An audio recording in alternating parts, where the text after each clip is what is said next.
Maraming salamat po. At sa ating pagpapatuloy, ah, tutungo na po tayo sa ating mensahe, sa message ni Lord, nadadalhin po sa atin ng one of our BEST and mission pastors, the man of God, Pastor Herbert Supan.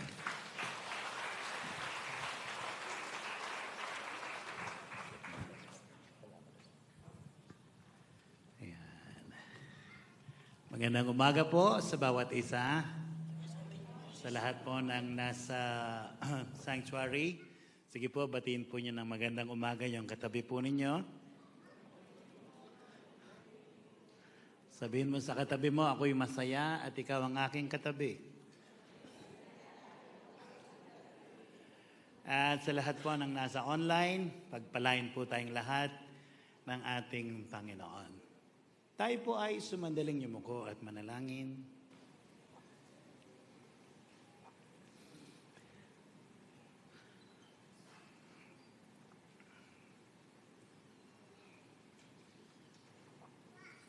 Sa pangalan po ng aming Panginoong Hesus, kami po, Panginoon, ay nagpapahayag ng aming pasasalamat sa inyo, Panginoon, na ginawa mo ang araw na ito upang kami iyong pagpalain. Holy Spirit, have thine own way. Let your will be done. Let your kingdom come. In Jesus' mighty name, we ask and we pray, and everybody will say, Amen.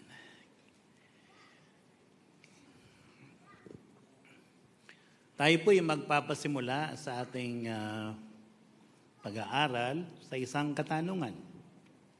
Ito po yung tanong. Para sa iyo, who is Jesus Christ? Who is Jesus Christ to you?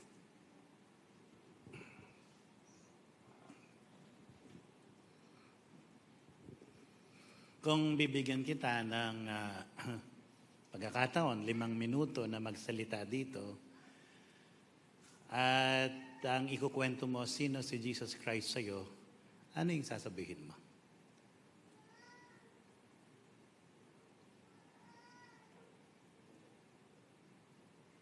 Sige nga, subukan natin. Kuha po tayo ng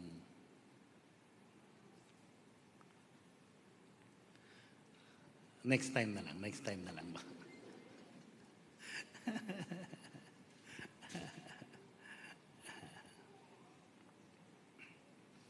Who is Jesus Christ to you? Ang katanungan pong ito ay pwede nating sagutin sa iba't ibang klaseng kaparaanan. Pwede nating sagutin theologically. Pwede nating sagutin with our head knowledge. Pwede nating sagutin kung sino siya ayon sa iba. Sino siya ayon sa sinabi ng magulang mo? Sino siya ayon sa sinabi ng kaibigan mo? Sino siya ayon sa sinabi ng pastor mo? Pero maganda, sagutin natin yung katanungang ito, sino si Jesus Christ ayon sa iyong personal na karanasan?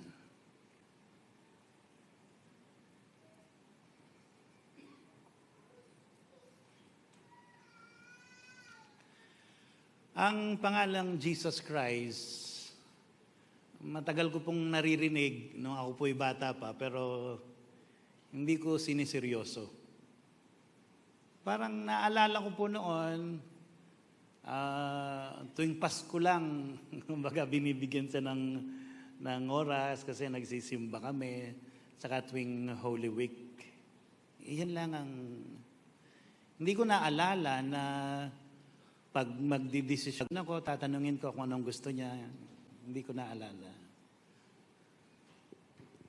Ang mga schedule ko ay karamihan kung ano yung gusto ko. Hindi yung gusto niya. So parang ano lang siya, parang bahagi ng buhay ko na pagkailangan ko lang ay doon ako lumalapit sa Kanya. So kung ako ang tatanungin sa panahong hindi ko pa po sineryoso si Jesus Christ, wala akong maikukwento. Ngayon, praise God, meron na. Meron na. Pero sa tingin ko, hindi pa rin sapat para ipakilala ang pangalang Jesus Christ. And I am asking the grace of God, sana kahit sa kanyang tulong ay maibida ko sa inyo kung sino yung Jesus Christ na ito. Ang title po ng ating message ay Jesus Christ, the Great and Big God. Jesus Christ, the Great and Big God. Yan, si Jesus Christ. Yung salitang God, in the Old Testament, ang pangalan niya, ang tawag ay Yahweh. Wala pa pong vowels noon. Yan po ang original na pagkakasulat ng pangalang Yahweh. It is written in Hebrew. Ano po? Siguro because of the preference for vowels, sa mga nagdaang panahon, nilagyan niya ng A at saka E. Kaya usually nakikita natin Yahweh. No? But the scholars and the rabbis have noted that that letters Yahweh represents breathing sounds or aspirated consonants. When pronounced without intervening vowels, it actually sounds like breathing. Pag ito daw, binabanggit na wala yung mga vowels para sang humihinga. Inhale, exhale. Inhale, exhale. So originally that is Yahweh. Yahweh. So, pag ang bata ay naipapanganak, ang unang hininga niya, binabanggit niya yung pangalang Yahweh. Pag ang isang tao ay mamamatay, yung last breath niya, binabanggit yung pangalang Yahweh. Even an atheist na hindi naniniwala sa existence of God would speak His name unaware that their very breath is giving constant acknowledgement of God.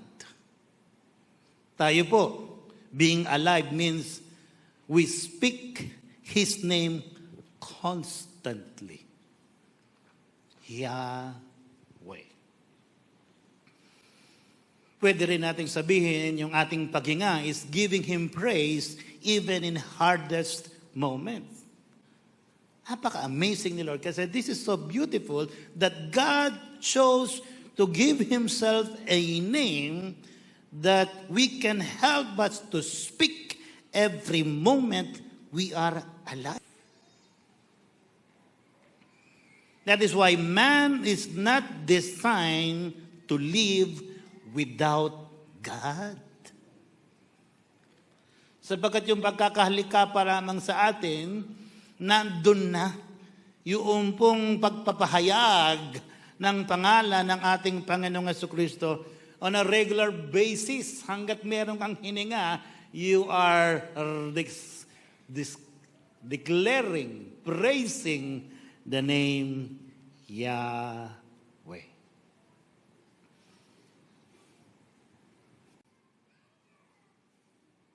Ano po ba ang meaning ng salitang Yahweh or Jehovah? Yung Yahweh po ay Hebrew word po iyan. It means I am that I am. He is the great I am. So, nang ilagay ng Panginoon at declare niyang I am that I am, ang ibig sabihin, I am whatever you need. Pangalang Yahweh ay ipinapahayag, I am, sabi ni Lord. I am, sabi ni God. I am whatever you need. Ano man ang pangangailangan mo, I am. Kung ikaw ay may sakit, sabi niya, I am the great healer.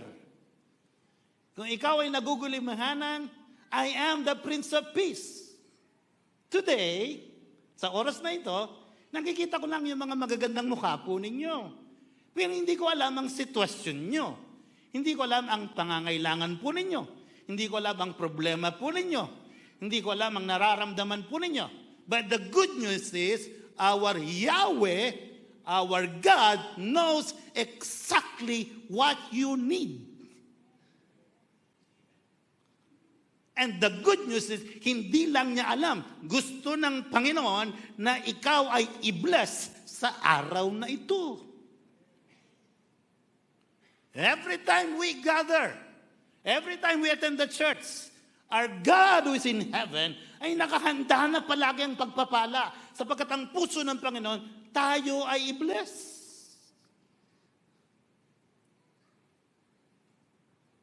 Sino po dito ang nakahanda na tumanggap ng blessing ni Lord? Lalo na sa mga dumating ngayong umagang ito na mayroong karamdaman sa kanilang katawang pisikal. May karamdaman sa kanilang emosyonal na karamdaman, mental na karamdaman, o spiritual na karamdaman.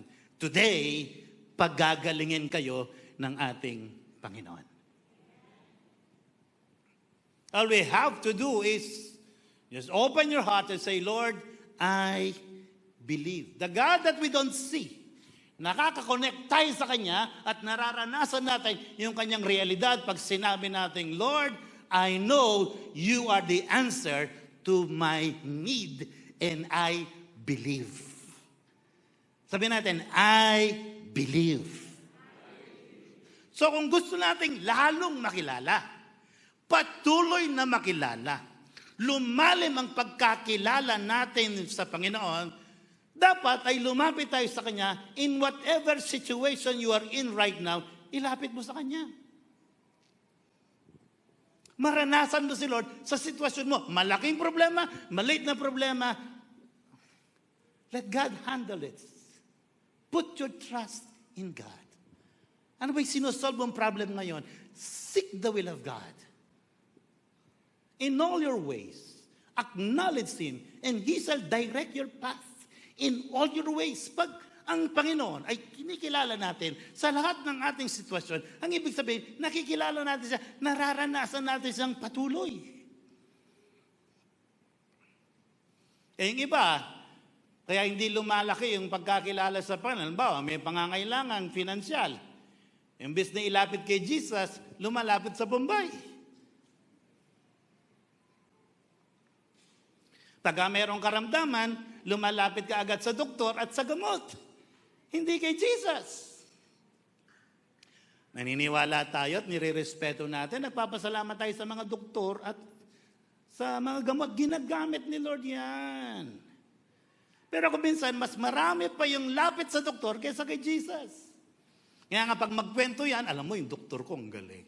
Ang doktor ko, the best. Ko, ganito yan, ganito. Yung palang pamilya niya, ang dami nang alam para sa patungkol sa kanya. Pero pagkwento patungkol kay Jesus, konti. Mas marami pang nakukwento patungkol sa doktor kaysa kay Kristo. Yung iba naman, mas marami pang nakukwento patungkol sa basketball star kesa kay Kristo. Yung iba, wala dito. Yung iba, wala dito. Mas marami pang nakukwento sa kapitbahay niya kesa kay Kristo. Wala dito nan. So right now, I have my personal need. Inilapit ko kanina yan sa Panginoon. I'm waiting kung anong gagawin ng Panginoon. Amen. Kung wala ka namang mabigat na problema at everything is okay, pwede mo pa rin ma-experience si Lord. You praise God. Magpuri ka sa Kanya. Sa katunayan, para lalo nating makilala ang Panginoon. Para makita natin yung karakter, the God who is impossible, several names associated with Yahweh ang ipinahayag. Marami po ito, pero ilan lang ang titignan natin. Number 1, yung Jehovah Ra'ah, the Lord my shepherd. Yung Jehovah Shammah, the Lord is here. The Lord is there. Sa ating, sa Tagalog, maganda yan eh. Parang nagra-rhyme. The Lord, palaging kasama. The Lord is there. Amen? Tulog yung iba, hindi nakuha.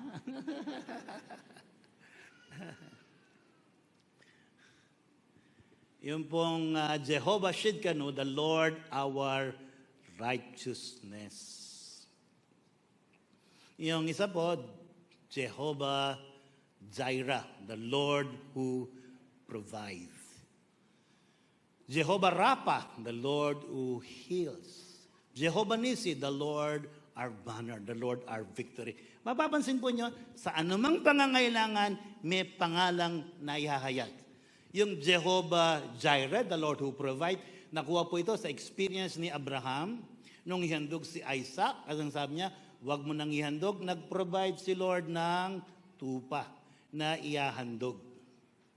But nakilala ni Abraham na si Lord provider kasi nag-obey siya. Hinandog niya si Isaac. Yun palang nakakakilalang patuloy sa Panginoon ay yung mga taong nag-o-obey sa Kanya. Paring lahat tayo nag-a-attend. Lahat tayo nagsa-Sunday service. Lahat tayo nagka-care group. Lahat tayo nag-a-attend ng mga discipleship classes.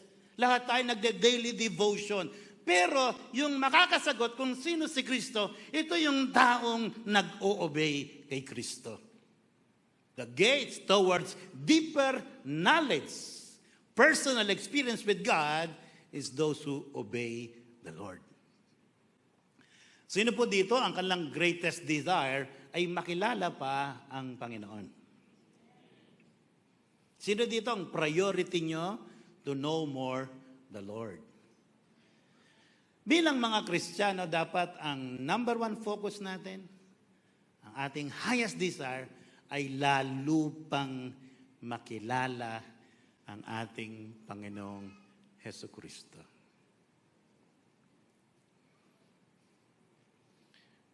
Meron nga pong isang awit. Gusto po niyong marinig? Sige na po, gusto niyong marinig? O dahil pinipilit niyo ako, aawitin ko. Lord, I want to know you more.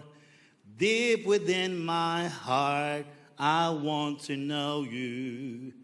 Lord, I want to know you, and I will give my final breath to know you in your death and resurrection.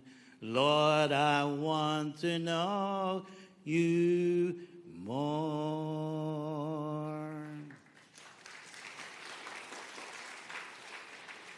You want more? You want more of God. Song, no, not anymore. When is the last time na masasabi mo na you take your relationship with God seriously? Yung sineryoso mo yung relasyon mo sa Panginoon.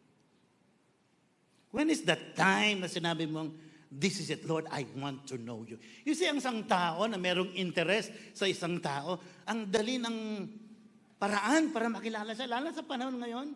No? Yung i-search mo sa YouTube, ganun pala siya. Ganun pala siya. Yung iba, pinupuntahan ng personal eh. Pag gusto mo talagang makilala, mag-i-effort ka. If our greatest desire is to know the Lord, dapat sa puso natin, sinasabi natin, Lord, Ayaw ko lang maging part ka ng aking buhay. Lord, I want you to be my life. Ayaw ko lang nakikinig. Gusto ko maranasan. Ayaw ko lang nababalitaan. Gusto ko akong nagbabalita. I want to know you more. And the names of God reveals who He is.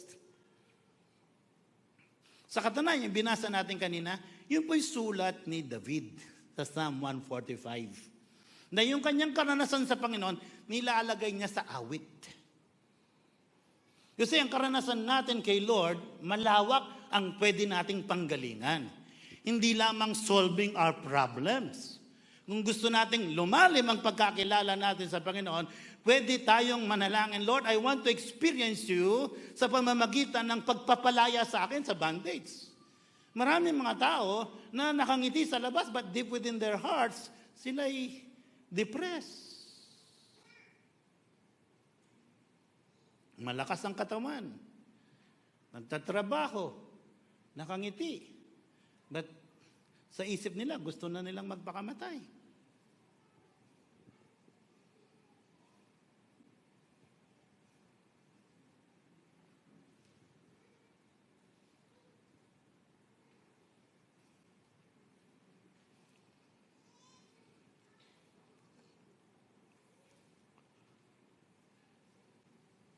Ang kaaway ngayon ay kinakain niya yung ating mga utak. Nilalason niya.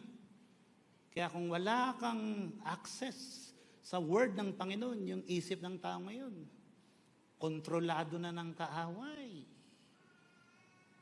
Kaya ayaw ng kaaway na ikaw ay nakikinig ng salita ng Diyos. Ayaw ng kaaway ang ginagawa mo ngayon because you will know the truth and the truth will set you free. Ang kaaway magdadala ng takot, pero ang salita ng Diyos, i-deliver ka sa takot.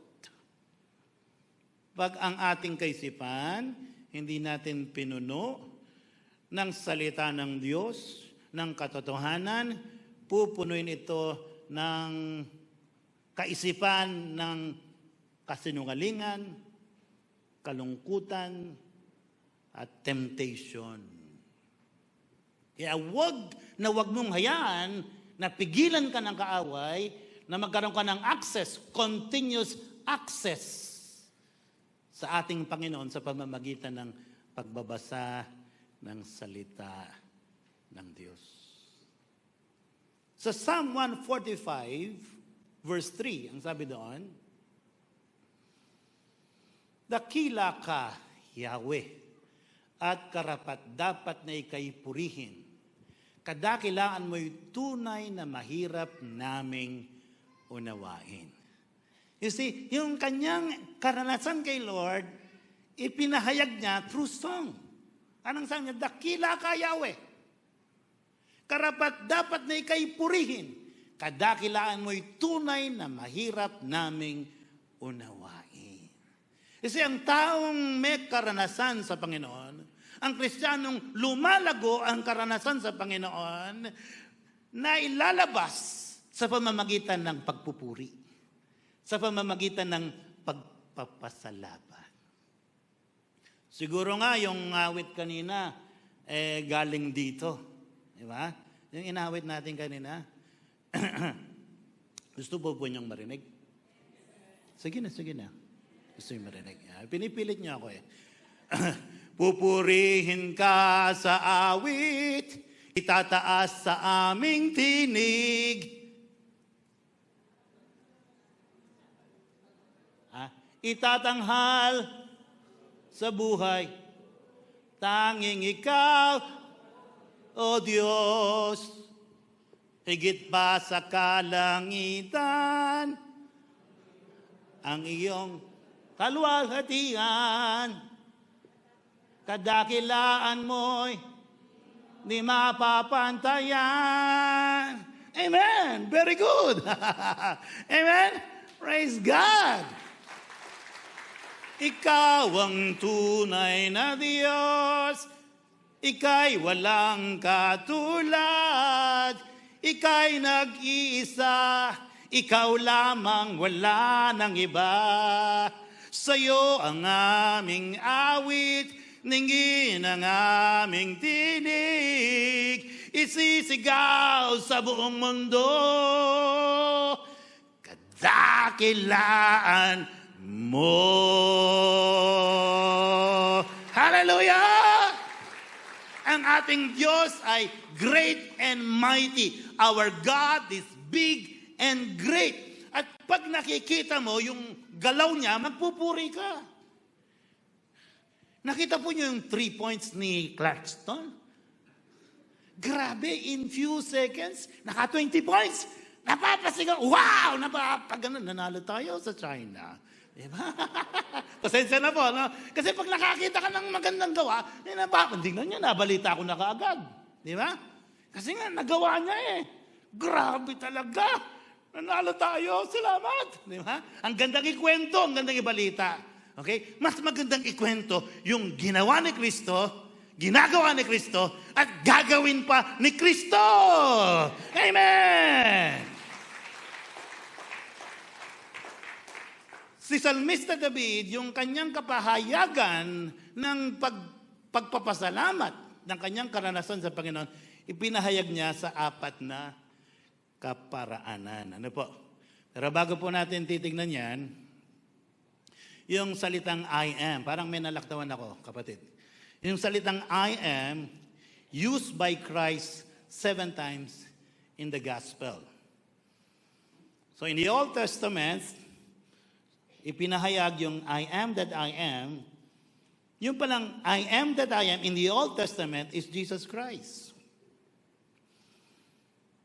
Yung una po, in the book of John, lahat ito, sabi niya, I am the bread of life.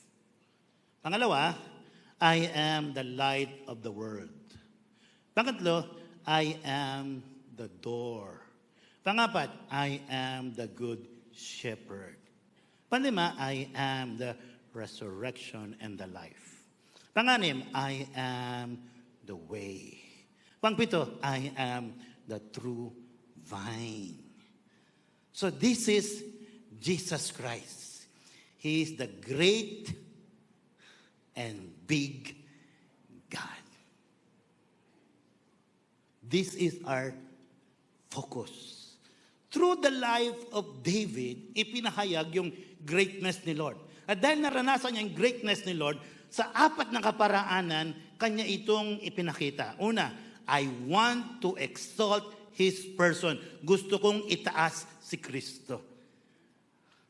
Nakita niyo yung nablangka niya yung matangkad na sino ba si Abando? Grabe ang tindi niya. Galing niya. No? Kasi, kwento mo yung mga gawa nila kasi matindi. Ito si Salmista David, sabi niya, gusto kong itaas His person, si Kristo. Tingnan niyo sa verse 1, chapter 41, verse 1 to 3. Ang kadakilaan ng Diyos ko at hari aking ihahayag. Di ko titigilan magpakailanman ang magpasalamat. Aking pupurihin, pasasalamatan siya araw-araw.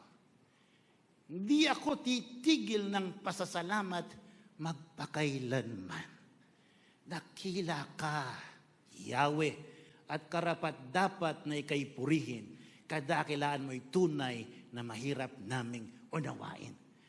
Dito natin naiintindihan yung mga magja-jamming-jamming lang sila, mag-worship kay Lord, umaabot ng 3 oras, 4 na oras, kasi ang sarap magpuri kay Lord. Kaya yung taong merong karanasan sa Panginoon, yung Kristiyanong merong karanasan sa Panginoon, excited siya na mag-join sa praise and worship. Hindi siya nalilate. Sapagkat ayaw niyang mamiss yung magpapasalamat kay Lord. Ang lakas ng amin. Tingnan mo, katabi mo, sabihin mo, buti na lang, hindi ka na late.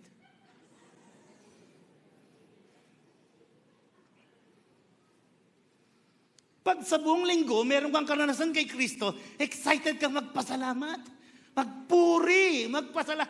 Ang sarap! May worship sila because we're created to worship God. Ngayon, pag wala kang ganang magpuri, wala kang ganang magpasalamat, anong ibig sabihin nun? O, di ba? Anong ibig sabihin nun? Kayo na ang bahalang mag-interpret kung anong ibig sabihin nun.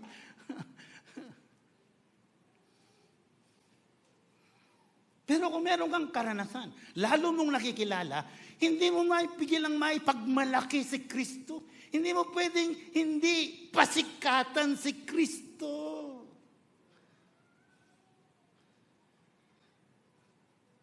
Pangalawa, sabi niya, I want to encourage His praise. Aking isusulong ang pagpupuri sa Panginoon. Sa verse 4 hanggang 6, sabi niya, sa alinmang lahi, ang iyong ginawa papupurihan. Iahayag nila ang mga gawa mong makapangyarihan. Ang karangalan mo at pagdakilay ipamamalita at isasaysay ko ang mga gawa mong kahanga-hanga. Verse 6, ang mga gawa mo'y makapangyarihan, ipapamalita, sa lahat ng tao'y aking sasabing, ikaw ay dakila. Ang sarap ikwento, bro, alam mo, dati talagang hindi ko mapigilan yung galit ko, hot-tempered ako. Pero ngayon, nung isuko ko kay Kristo, hindi na. Meron na akong self-control. Dakila talaga si Lord. Amen. Alam mo bro, dati hindi ako makapagpatawad. Gusto ko palagi gumaganti. Pero nung isuko ko yung buhay ko kay Kristo, hindi ka pala dapat gumaganti sa ginawang masama, kundi lahat ng gumagawa ng masama, pinagpapala pa sila. Ang sarap ng pakiramdam. Amen? Pangatlo po, I want to exhort His people. Ang sabi niya, gusto kong manghikayat ng iba para magpuri sa Panginoon. Verse 7, ihahayag nila ang lahat ng iyong mga kabutihan. Aawitin nila ng may kagalakan ng iyong katuwiran. Si Yahweh mapagmahal at puno ng habag, hindi madaling magalit. Ang pag-ibig niya'y wagas. Siya ay mabuti at kahit kanino'y hindi siya nagtatangi. Sa kanyang nilikha, ang pagkalinga niya'y mamamalagi. Lahat ng nakakaranas ng ganon, magsabi ng Amen! Kailangan siyang purihin dahil sa kanyang pag-ibig sa atin. Ang sabi niya, pangapat, I want to experience His presence. Sa verse 18 hanggang verse 20. Siya'y nakikinig at handang tumulong sa lahat ng tao. Sa sinumang taong pagtawag sa kanya'y tapat at totoo. Bawat kailangan ng taong tapat at may takot sa kanya, kanyang tinutugon at kung nagigipit, hinahango siya. Yaong umiibig sa kanya ng lubos ay ingatan, ngunit ang masamay wawasakin niya't walang mabubuhay. So yun po yung ekspresyon ni Salmista David out of his experience with God. Ngayon, para lalo tayong manampalataya kung sino ang ating God that is great and big, Jesus Christ is our God and big. He's a God who can. He's a God who cares. He's a God who could. He's a God who comforts. Tignan natin yung una. He's a God who can.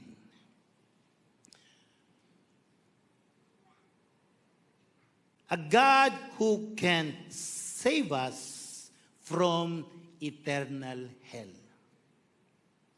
Ang pinaka natatouch ako kapag inaalala ko si Lord, yung ginawa niya na ako'y pinatawad niya sa aking mga kasalanan. Of all of the goodness of all of the blessing, more than financial, more than material, more than blessing in the ministry, mas ramdam ko yung dakilang pag-ibig ni Lord pag inaalala ko yung buhay ko dati na ako'y kanyang pinatawad. Na hindi ako namatay nung panahong ako'y nagdadive pa sa kasalanan. Without Him saving me from my sins, papunta ako sa impyerno. At hindi ako karapat-dapat tumayo sa likuran ng pulpito. Kung alam lang niyo yung kalokohan ko, hallelujah, bago ko makilala si Kristo, ay naku, kahit konti, hindi niyo ako pakikinggan. But because of God's amazing grace, I once was lost, but now I found. Dati hindi ko makontrol yung sarili ko sa galit. Hindi ko makontrol ang sarili ko magsugal, magsinungaling, gumawa lang masama. At dahil niligtas niya ako sa aking kasalanan, hindi rin ako mapapahamak sa impyerno. Yung iba, takot na takot sa impyerno. Which is dapat lang. Dahil yun, eternal lake of fire na walang hanggang mapaparusahan ang isang taong hindi tumanggap kay Kristo. Pero bakit ba pumupunta? Sino bang nagdadala sa tao sa impyerno? Hindi ang Diyos. Ang nagdadala sa impyerno sa tao, yung kasalanan niya. Romans 6:23, ang kabayaran ng kasalanan ay kamatayan. Subalit ang regalo ng Diyos ay buhay na walang hanggan. So dapat mas matakot tayo sa kasalanan sapagkat ang kasalanan ang magbubulit sa atin sa impyerno. Sa kadakilaan ng Panginoon, dahil hindi natin kayang iligtas ang ating sarili, anong ginawa niya? Iniwan niya ang langit, nagkatawang tao, napako sa krus ng Kalbaryo. Siya lang ang tao na walang kasalanan. Kaya nga siya lang ang karapat-dapat magbayad ng ating kasalanan. Siya na walang kasalanan ay naging kasalanan para sa atin. Upang kapag tayo'y tumanggap sa Kanya, tayo'y magkakaroon ng buhay na walang hanggan. Patatawarin niya ang ating mga pagkakasala. Kahapon, may tinanong akong kabataan. Sabi ko, sigurado ka na bang ligtas ka niyan? Sabi niya, hindi pa kasi no one is perfect. Sabi ko, hindi niya naintindihan ang salvation by grace. Sa kanya, salvation by works pa rin. Ang ibig sabihin, para maligtas ka, kailangan perfect ka.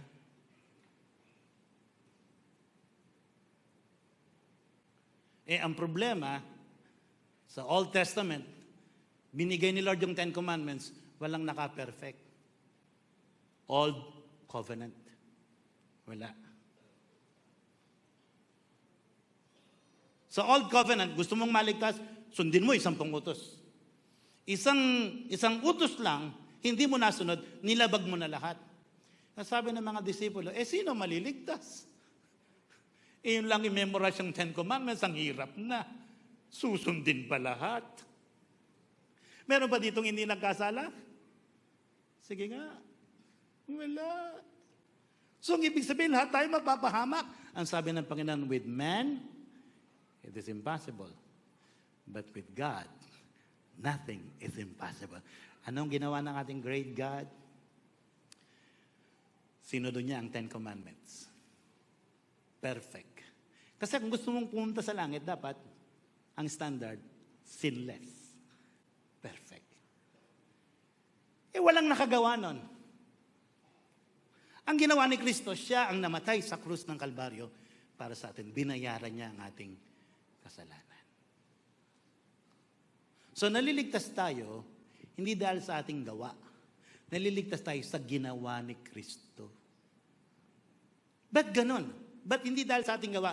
Kasi this time, merong new covenant. Yung new covenant, si Kristo na ang nagbayad ng ating kasalanan. Kung maniniwala ka sa Kanya, tatanggapin mo siya, ibibigay niya yung Kanyang sinless life. Papasok si Kristo sa puso mo, kukunin niya yung kasalanan mo. Ba't niya ginawa niya? Gusto niyang siguraduhin maligtas tayo. Kasi sa Old Covenant, walang nakasunod sa Ten Commandments. But because of His great love, sinunod niya ang 10 utos. Siya naging matuwid. At ngayon, ang ibinibigay niya yung kanyang perfect righteousness. Kaya kung tinanggap mo si Kristo sa iyong puso as Lord and Savior, sa oras na ito, humingi ka ng tawad. Tinanggap mo siya sa puso mo. Right there and there, ligtas ka na. Hindi maliligtas ka, ligtas ka na. Kasi ang kaligtasan, regalo. The gift of God is eternal life in Christ Jesus. Pag regalo, halimbawa, magbe-birthday ngayon si Brother Bong. Sabi ko, Brother Bong, bibigyan kita ng regalo. Birthday mo eh. Kaya lang, bigyan mo ng 500, bibili kita. Hindi na regalo yun. Ang regalo, tatanggapin lang niya. Ako ang magbabalot, ako ang pipili, ibibigay. Yun ang regalo. Salvation is a gift. Paano naging gift? Kasi si Kristo, binayaran na niya lahat ng kasalanan natin. Kinuha na niya lahat ng parusa. For God so loved the world that He gave His only begotten Son, that whosoever believeth in Him should not perish but have everlasting life. Yung ibang kaligtasan nila, by works pa rin. No, we are saved by grace. Alata nga pag maragul, biyaya niya ning Ginoo ing kaligtasan tamo. Ganon kadakila ang ating Diyos. Tiniyak niya na tayo maliligtas. Anong ginawa niya? Tinalo niya ang kasalanan sa krus. Dinurog niya ang kamatayan nung siya'y namatay at muling nabuhay. Walang ibang Diyos na kinikilala ng iba't ibang reliyon na yung kanilang Diyos namatay at muling nabuhay. Only Christianity. Only Jesus Christ. He died. After 3 days, He rose again. At ang sabi niya, I am the resurrection and the life. Whoever believes in me, though he dies, will live again. Siya lang ang tumurog sa ulo ng kaaway at tumalo sa kaaway. Kaya nga meron tayong katiyakan ng ating kaligtasan. Paano, Pastor, pag nagkasala ako, mawawala ba ang kaligtasan? Nagkasala ako? Hindi. Halimbawa, yung anak ko nagkasala. Itatapon ko ba't sasabihin, hindi na kita anak? Lumayas-layas ka. Anak ko pa rin siya. Siguro, for a short period of time, yung relasyon namin ang mapuputol. Haring hindi niya ako kakusapin. Kung hindi singin ng tawa, hindi ka lahat kaagad magkakaroon ng restoration. Pero yung pagiging anak ko, hindi nawawala. Pagiging anak niya, hindi nawawala. Pag nagkasala tayo, yung kaligtasan natin hindi nawawala. Ang napuputol yung relasyon sa Diyos. Okay? Ang kailangan lang, sabi, ang sinamang nagkasala, siya'y banal at tapat na magpapatawad. Kung ikaw ay tunay na Kristiyano at nagkasala ka, kagad kang hihingi ng tawad. Pag sinasabi mong Kristiyano ka, tapos nagtatago ka ng kasalanan, relax ka lang. At ini-enjoy mo yung kasalanan. Wala pa si Kristo sa puso mo. Kasi ang ebidensya na si Kristo nasa puso mo, bagong buhay. Meron akong nakilala sa isang opisina. Attorney po siya. Pag nakita kami, inihiram niya yung Bible ko, binabasa niya, Proverbs. Sabi niya, Kristiyano siya. Pero naninigarilyo. Tapos meron siyang kabit. Attorney, paano po ba yan? Sabi niya, Kristiyano kayo, I'm saved. I'm eternally saved. Sabi niya. At minsan makita mo, kasama niya yung... Yun ang mali sa eternal. Yung maling paniniwala sa eternal security. Yung inaabuso yung kaligtasan.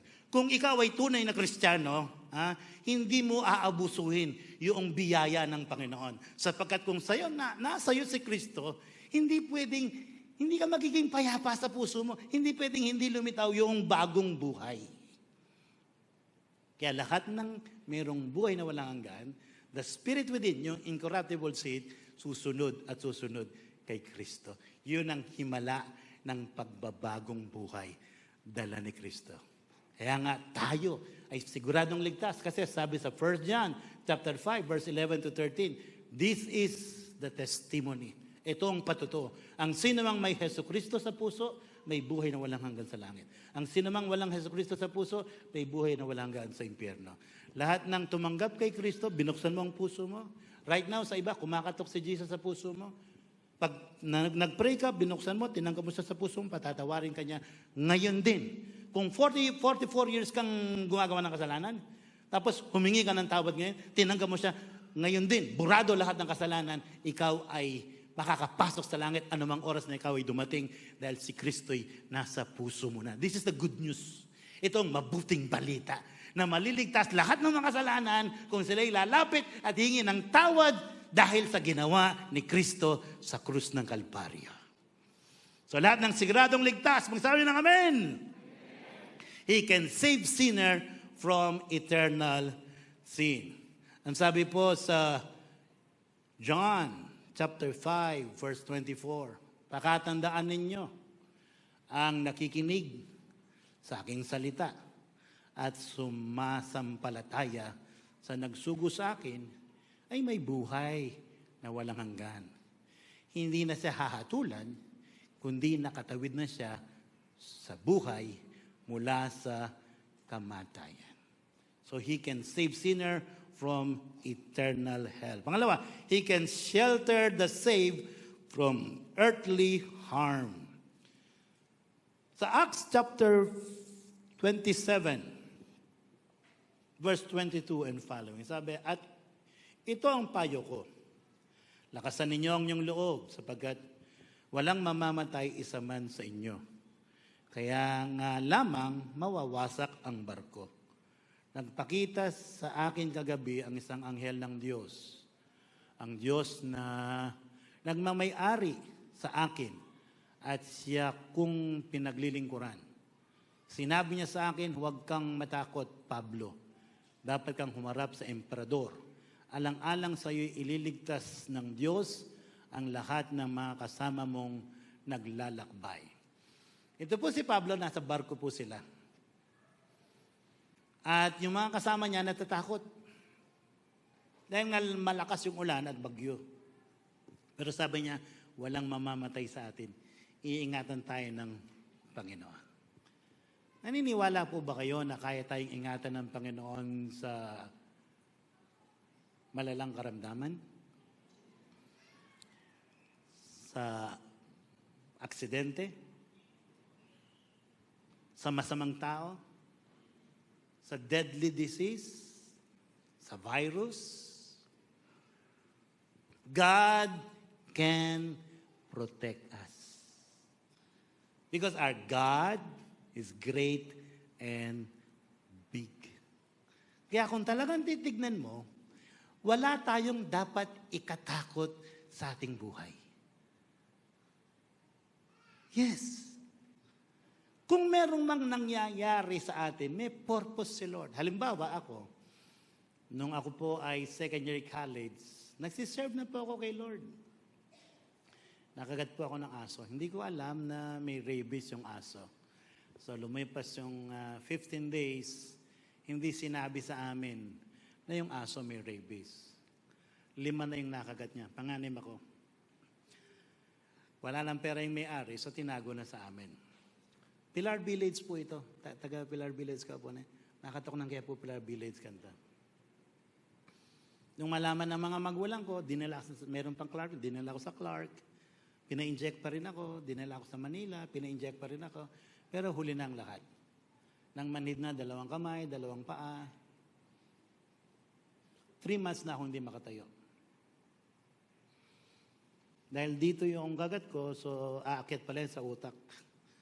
Ang sign na nasa spinal cord mo na may back pain ka, init yung pakiramdam, at dahil yung rabies, kinakain yung immune body system mo, mangangayayat ka talaga. Sabi nila, mga 7 days na lang yung buhay ko.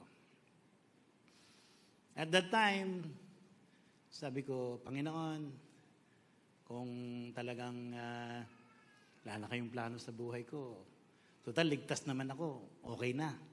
Alam niyo, nung sabihin ko yon, bigla akong natakot. Sabi ko, bata pa po ako, Panginoon. Hindi ko pa pala kayang mamatay. Anak ko pa mo, Lord. So ang ginawa ko, lumut ako sa Panginoon. Sabi ko, Lord, kung may plano ka sa buhay ko, pagalingin mo lang ako, magsiserve ako sa iyo. Hindi ko na itutuloy yung pagiging arkitekto. Magsiserve ako. Yun po ay 17 years old ako. 54 years old na ako ngayon. Buhay pa ako. Dahil may purpose si Lord.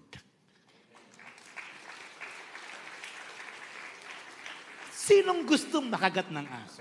Sinong gustong ang buhay niya'y manganib? Wala. Pero sabi mo, Pastor, iingatan ka ni Lord. May purpose si Lord. Kasi at that time, hindi ko pinapakinggan si Lord. Hindi ko iniintindi ang gusto niya. Yung plano ko. Sometimes pala, kung merong ipapahintulot si Lord na ganong sitwasyon, na para bagang hindi ka iniingatan ng Panginoon, it is for redirection. Ayaw mong sumunod, sabi ni Lord. Kasi 2 years akong dinidil ni Lord. Ayaw mong sumunod, sige. Yun. Wow, aso. Pinahintulutan niya. Checkmate eh. Hindi ako makakilos. Hindi na ako makagalaw. Siya na lang ang usap ko. Sabi ko, tigas kasi na ulo ko. Tigas ang ulo. Buti na lang si Lord mabiyaya. Buti na lang si Lord puno-puno ng kahabagan. Despite ng hindi ko pagsunod, He made a way para maikorek ang aking buhay. Nandun pa rin yung control ng Panginoon. Nandun pa rin yung pag-iingat ng Panginoon. But meron akong kwento ngayon na kahit sinong Poncio Pilato magsabi sa akin na walang Diyos, that God doesn't exist, hindi ko siya paniniwalaan kasi walang doktor, walang gamot, walang science, walang magulang ang nakapagligtas sa akin. Only God ang nakapagligtas sa akin. May patutuo ako ngayon dahil dun sa karanasang iyon sa ating buhay. Kung meron ka mang karanasan ngayon, ayaw mo. Papalayan. May binabago si Lord. May tinuturo si Lord. Merong direction si Lord. Tanungin mo si Lord, Lord, paano nyo gagamitin ang sitwasyon ko para mag-glorify ka? And you will see the power of God. He will make a way where there seems to be no way. And you can say, our God is great and big. Ano sabi sa Lucas 1:37? Sapagkat walang anumang bagay na hindi kayang gawin ng Diyos. Our Lord Jesus Christ is my God who cares. He cares about the Christian who strays. Yung mga napalayo sa Panginoon. Ang sabi po sa aklat ng 1 John chapter 2, mga anak, isinusulat ko ito sa inyo upang kayong magkasala, upang wag kayong magkasala. Ngunit, kung magkasalang sinaman, may tagapagtanggol tayo sa Ama, si Jesucristo ang matuwid. Si Kristo ang handog sa ikakapatawad ng mga kasalanan. Hindi lamang ng ating kasalanan, maging ang kasalanan ng lahat ng tao. He cares about the children that suffers. May English ba to? Gusto ko sa English yan. No? Kung may English ito. Sabi, in His kindness, God called you to His eternal glory by means of Jesus Christ. Look at this. After you have suffered a little while, He will restore, support, strengthen you, and He will place you in a firm foundation. Yes, may suffering. May paghihirap. Maproblema ang buhay dito. In realidad, talagang madugo ang buhay. Every day may battle. Pero sabi niya, after you have suffered a while. Ang ibig sabihin, sa buhay na ito, huwag kang tumingin sa pansumandaling kahirapan. Ang tignan mo, yung pangwalang hanggang tagumpay kay Kristo. Pangatlo po, my God who could. He could be confident to the fearful saint. Sabi po sa Philippians chapter 4, verse 5 to 6, ipadama ninyo sa lahat ang iyong kabutihang loob. Malapit nang dumating ang Panginoon. Huwag kayong mabalisa tungkol sa anumang bagay. Sa halip, Hingin ninyo sa Diyos ang lahat ng inyong kailangan sa pamamagitan ng panalangin may pasasalamat. At ang kapayapaan ng Diyos na hindi kayang maunawaan ng tao ang siyang mag-iingat sa inyong puso at pag-iisip dahil sa inyong pakikipagkaisa kay Kristo Jesus. He could be a comrade to a fallen soldier. Ito sa Tagalog, Psalm chapter 3, verse 2 to 3. Ang lagi nilang pinag-uusapan, ako raw o Diyos ay di mo tutulungan. Ngunit ikaw, Yahweh, ang aking sanggalan. Binibigyan mo ako ng tagumpay at karangalan. Panghuli po, Jesus Christ, my God who comforts. He comforts those who are His. 2 Corinthians chapter 1, verse 3. Purihin natin ang Diyos at Ama ng ating Panginoong Hesus, ang Ama ng kahabagan at ang Diyos na pinagmulan ng lahat ng kaaliwan. Inaaliw niya kami sa aming mga kapigatian upang sa pamamagitan ng kaaliwang tinanggap namin sa Kanya, maaliw naman namin ang mga nahapis. He comforts those who are heavy laden. 2 Corinthians chapter 7 verse 6. Subalit ang Diyos na umaaliw sa naghahapis ay nagbibigay aliw sa amin sa pagdating ni Tito. In conclusion, I have a great big God. And though I don't know what you're facing today, I know my God, my great big God, can take it all. Tayo pong lahat ay umuko at manalangin. Bibigyan ko po kayo ng ilang mga sandali na ilapit kay Lord ang ating mga kanya-kanyang pangangailangan. Lord Jesus, nais ka naming maranasan sa aming mga kasalukuyang pangangailangan. Kailangan po namin ang iyong tulong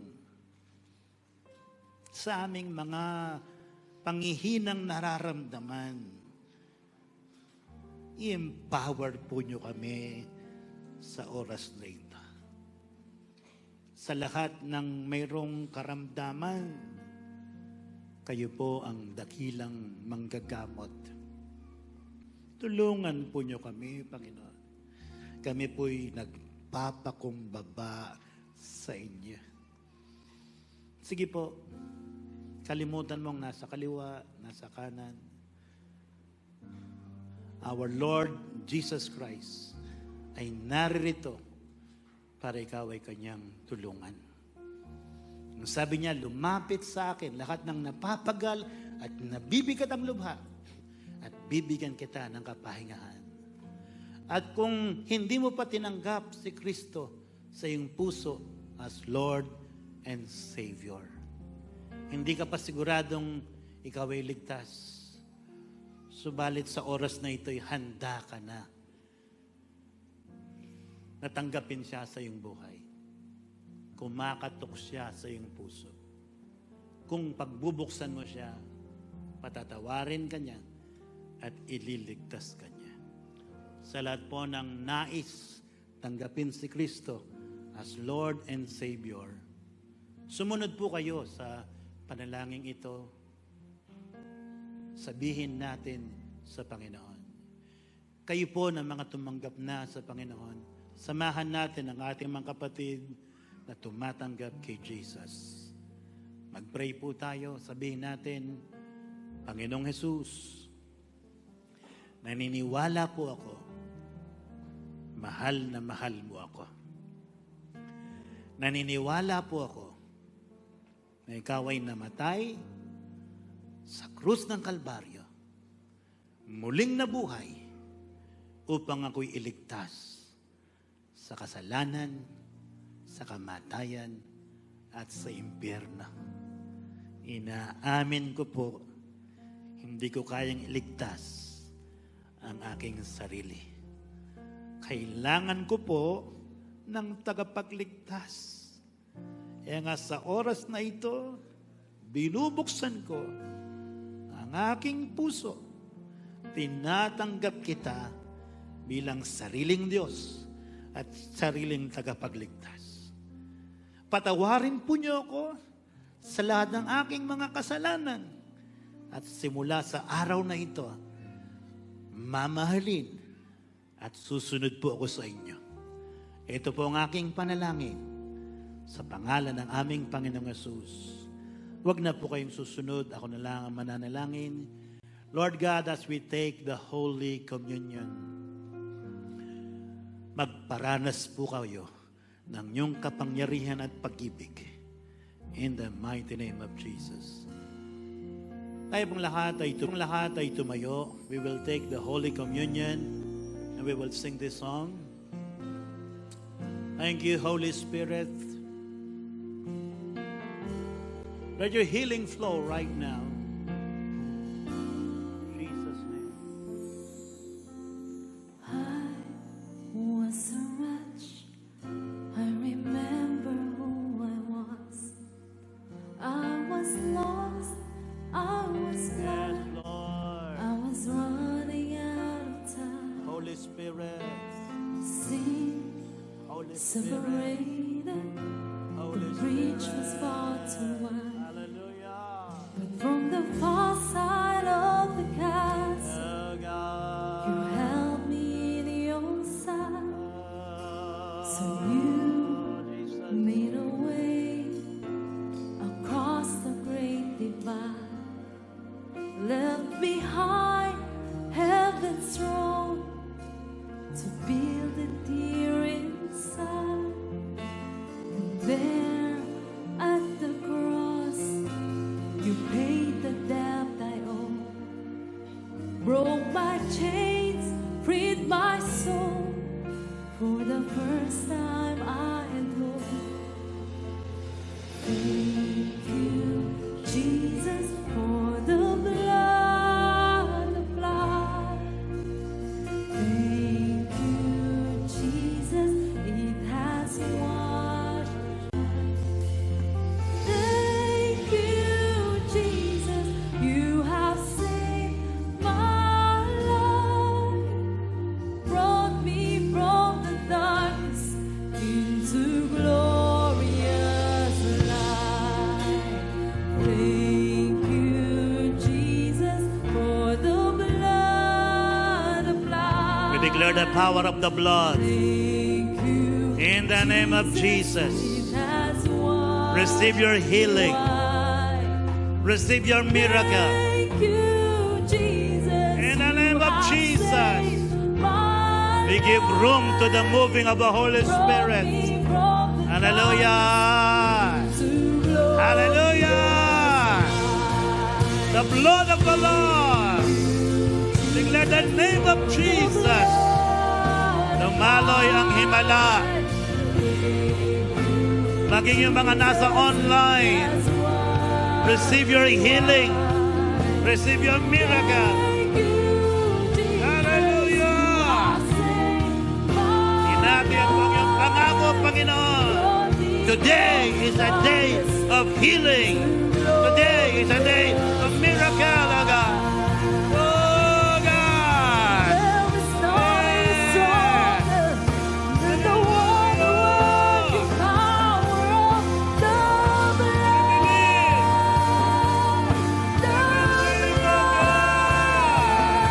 Hallelujah. Cry out to God. Sige, lapit mo kay Lord yung pangangailangan mo. Believe God. Believe God. Receive your miracle. Yes, Lord. Oh, God. In the name of Jesus. This is your promise, oh God. This is your promise, oh God. Oh God. Napagaling ka sa oras na ito. Aling Ama.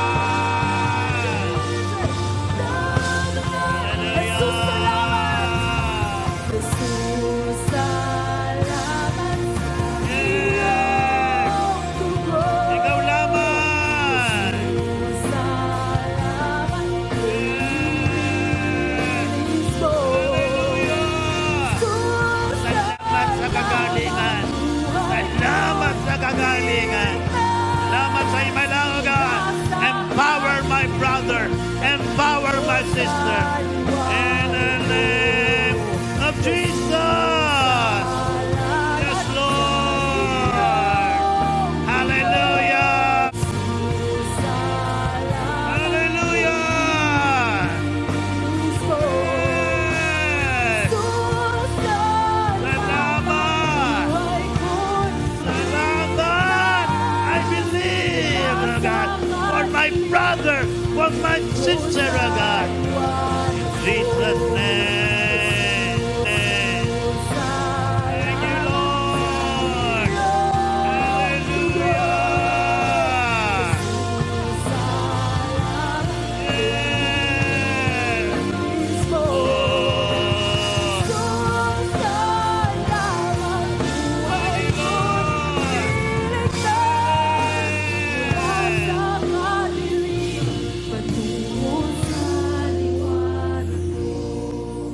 Sa lahat po ng mga naririnig na may karamdaman at naniniwala kayo na kayo pagagalingin ng Panginoon, yung mga nasa online, just raise your hands to the Lord right now. Heavenly Father, according to your word, by the stripes of Jesus we're healed. Right now, I rebuke the spirit of infirmities in Jesus' name. Lahat ng karamdaman na nagpapahirap at paulit-ulit na nagpapahirap sa aking kapatid ay aking winawasak sa pangalan ni Jesus. Receive your healing right now. Lahat ng curses, demonic curses na nagdala ng sakit, I destroy you and I speak the blood of Jesus right now. Lahat po ng merong takot, nervous po kayo, at gusto nyong lumaya sa takot, i-renounce natin yan. I-rebuke natin yan sa oras na ito. Father God, any spirit of fear, we renounce. Hindi namin ito tinatanggap. We rebuke in the name of Jesus. Lumayas ka. Because God has not given us the spirit of fear, but of power, love, and self-control. We rebuke the spirit of fear. And I declare God's above and beyond blessing in the mighty name of Jesus. As we take the bread and the wine, let your empowerment, let your miracle flow. Maaari pong hindi kami ang may pangangailangan ng himala. Pero ang magulang namin, ang kapatid namin, ang aming mga mahal sa buhay. Right now, Lord, we activate our faith and we bless them with your healing touch in the name of Jesus. Gamitin po nyo kami, Panginoon, para dumaloy ang himala ng pagpapala.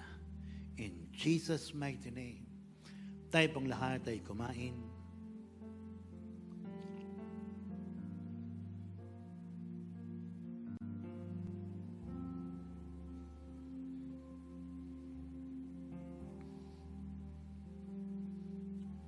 Salamat po, Panginoong Yesus. Salamat po, Panginoong Yesus. Salamat po, Panginoong Yesus. Tayo pong lahat ay uminom. Taas po natin ang ating mga kamay. Let's sing the chorus. Salamat po, Panginoon. Maraming salamat po, Panginoon.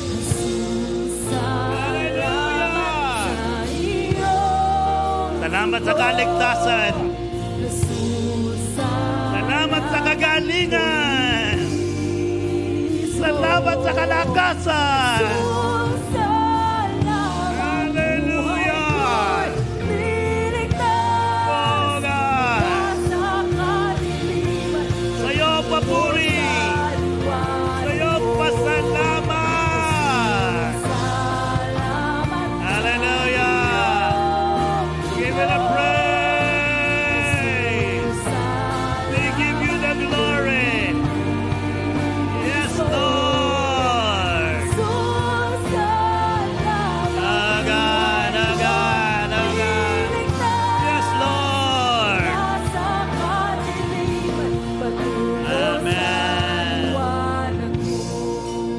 Sa iyo, Panginoong Yesus, ang lahat ng papuri at pagsamba sa pangalan ng Diyos Ama, ng Anak at ng Banal na Espiritu Santo, at ang lahat ay magsasabi na Amen!